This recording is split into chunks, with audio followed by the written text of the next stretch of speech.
With us now is Dan Perry, former chief editor for the Associated Press in Europe, Africa, and the Middle East, and opinion contributor to our partners at thehill.com. Welcome to the show.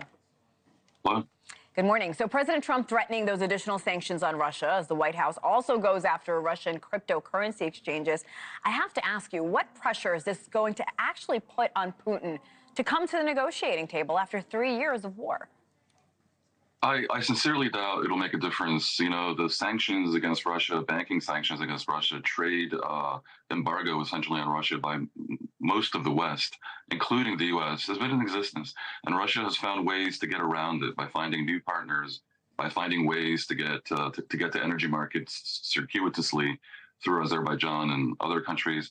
I think mainly it's messaging. You know, Trump has been accused of acting almost like a puppet of Putin, having adopted the Kremlin's messaging and narratives, and in some cases saying utterly nonsensical things that make him look like he's in the thrall of Putin.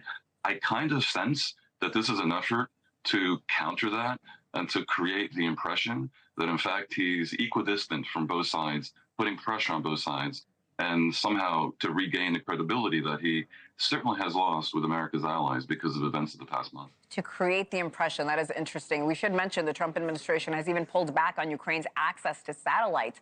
Dan, how is that impacting the war on the ground, especially with these overnight attacks we just saw? It could be devastating if they really, really go all the way. I mean, Ukraine depends on this, depends on the satellites and other technology provided by the West and by the Americans for basic battlefield intel.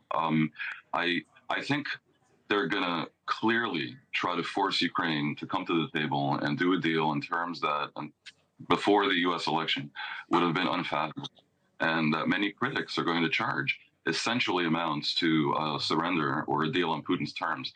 The question at the end of the day is whether a way will be found to provide Ukraine with A, security guarantees, B, some sort of consolation prize, maybe in the form of, let's say, a fast track to European Union membership, so that it doesn't look like they lost the war. If the sense, I think, in Europe in particular, is that if Putin ends up thinking that his aggression was handsomely rewarded, then he will turn next to Moldova, to the Baltic countries, and quite possibly Eastern European nations like Romania, where indeed Putin already stands accused of having tried to interfere in the November election to bring about victory by a pro-Putin candidate. What do you think is happening behind closed doors as President Trump and President Putin have these conversations, but on the outside we're hearing about the Kremlin potentially facing more sanctions from the U.S.? Yeah, look, Trump has been under so much pressure for having appeared to become a Putin puppet because of the way he's adopted Kremlin narratives in the past 2 or 3 weeks, that I wouldn't consider it impossible that much of this is basically for show. But there are still sanctions that can be implemented against Russia. Russia has not been fully kicked out of the SWIFT banking system. Russia's trade with the U.S. is down from about 30 billion a year to 3 billion. That's 90%. But there's still some trade that could be eliminated. U.S. could impose punitive measures on banks and companies doing business with Russia. So there's more to be done. But that said, we talk about Hamas being impervious to pressure. Putin even more so. I have difficulty seeing Putin giving up his basic war goals because the already stupendous economic sanctions have been ratcheted up somewhat.